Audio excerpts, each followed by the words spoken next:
Hey, what's up guys? This is Anthony from Anthony's Customs, and for this review, we are looking at the Figma Ninja Slayer from Animation Dark Ninja figure, which is a figure I thought was going to be really cool. I really liked the concept of the character, and I really liked the color scheme, and the accessories looked pretty good, so I was like, hey, this is going to be a home run from Figma, and then I was like, hey, this is not a home run from Figma. So let's go ahead and get it off the stand and take a closer look. This guy stands just about 15.5 centimeters, which makes it roughly 6 inches, right around there. It's okay, it's very stylized, and I know it's supposed to be, but I feel like they still made the arms way too big, because the arms are bigger than the legs. Maybe that's how it is in the animation, I'm not sure. I thought it was not that way, but either way, I'll let that slide on the off chance that it's accurate, but it's just really odd looking in hand, like the proportions are odd.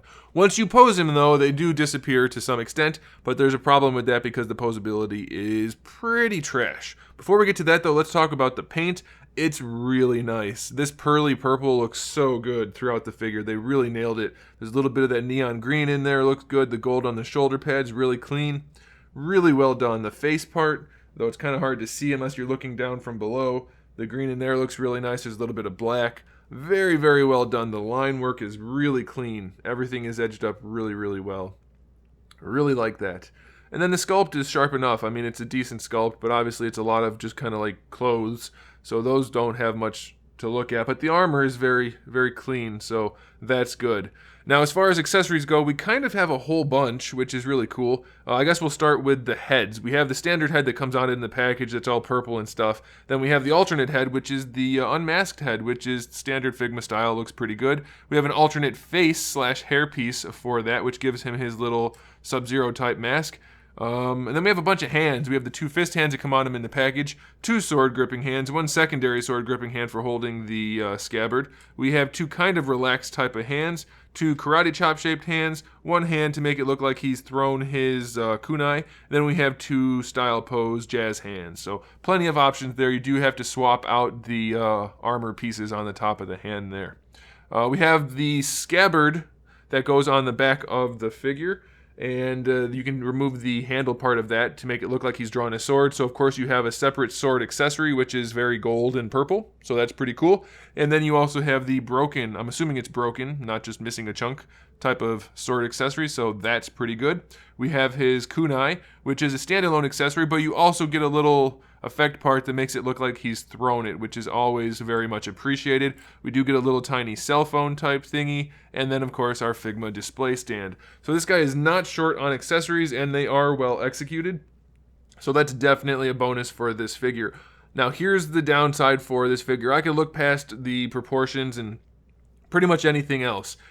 Just real quick before we get into it, this piece right here that the sword goes into, or that the scabbard goes into, very tight. Very good way to get this to end up bending and breaking, so that kind of sucks. But on to the main part of the review. The articulation on this guy is terrible. It's terrible. Very bad in almost every regard. So the head is on your standard Figma ball hinge, which doesn't have much range at all, but you have a ball peg at the neck, which works nicely. So that's fine. This piece right here can just move forward and back a little bit to kind of hide the neck gap, so that's pretty cool. This is just a loose floating piece. Shoulder pads are on a ball peg. It looks like a ball peg. I think it's just a ball peg. They don't really move that much, so your arm articulation is almost nothing. It's absolutely bad. That's terrible. It's a standard Figma ball hinge ball peg combination for the shoulder, and all you can do is rotate it around, really. That is it. It's so limited. It's very disappointing. For a ninja figure especially, you need to be able to get him in a dynamic pose, and you cannot do that with this guy.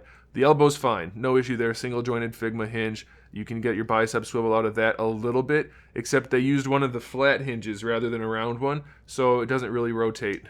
It hits against the bicep pieces, so you have really no bicep swivel except for what comes at the shoulder, which is pretty limited, so you're going to kind of have to finagle it if you want it to work. You have to kind of fling the arm out to get the arm this way. It's just not great. We have big ball hinges for the wrists. I do like that. Big ball hinges in the wrists give you much better range, so that's pretty good. Of course, it's not as good looking, but good range. For the torso, it only leans forward a little bit. You can't lean it back at all. It kind of swivels around side to side. It's just not really well executed. It's your standard Figma torso joint right there, which should be good, but it's not. Really, they could just do a double ball peg, and as long as they execute it well, it'd be fine. But it just, the way it's sculpted doesn't really give you any range. Then you have your single ball peg for the lower torso, which it's kind of limited. You can't really do much with it because it bumps right into the hips. So you're just basically getting some swivels out of it and a little bit of a crunch forward. Very limited for what it should have been. These guys are, I think that's a ball peg on the legs. I don't own this figure, by the way. Someone lent it to me so I could review it for you guys. So I can't screw with it too much to check on the engineering. But it feels like these are just on a ball peg on the front of the leg. And then you have this really ugly ass design for the back of this with these hinges built into it for really no apparent reason. They don't really do much and it just looks terrible. So I don't get it. I don't like it. Doesn't look good, doesn't function well. So that's a problem. And then the hips. You can't really get the hips out too far unless you really, really force them. And you can only do one at a time because you only can do that. You see how the torso's at an angle? That's because this part of the torso's lifted up for the hip to fling out. If you leave the torso in the middle, you have almost no range in the hips. It's just very, very limited. Going forward, again, very, very limited. Going back is almost better than going forward. It's just not good. Everything about this is pretty bad. There's really no thigh swivel that's functional. The knee is okay. Then you have this blue stuff back here that it just blocks the foot from moving, really. So the knee would be okay otherwise. It's ugly, but you have decent range. And then for the ankle, you have a ball peg ball hinge, which works really nicely, actually. The ankle is pretty darn good. You get a decent ankle rocker out of it. The more you want it to work, the more it'll work. For the most part, it's pretty good having that combination of joints. And you have a toe hinge, which is useless. So ultimately, this is just a really poorly executed figure. It's like they didn't try at all to make the articulation work. So I have to say, definitely don't buy it. You can't really pose this guy at all. And that's necessary for it to not look really, really goofy. His legs are so small.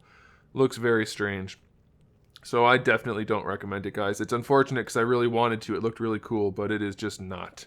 So there you go. Thanks for watching, guys. Make sure you subscribe to the channel. I have new videos up every single day. We talk about action figures, movies, TV shows, video games, all kinds of fun stuff. So make sure you come back for that. Give the video a thumbs up if you liked it. And in the meantime, keep collecting.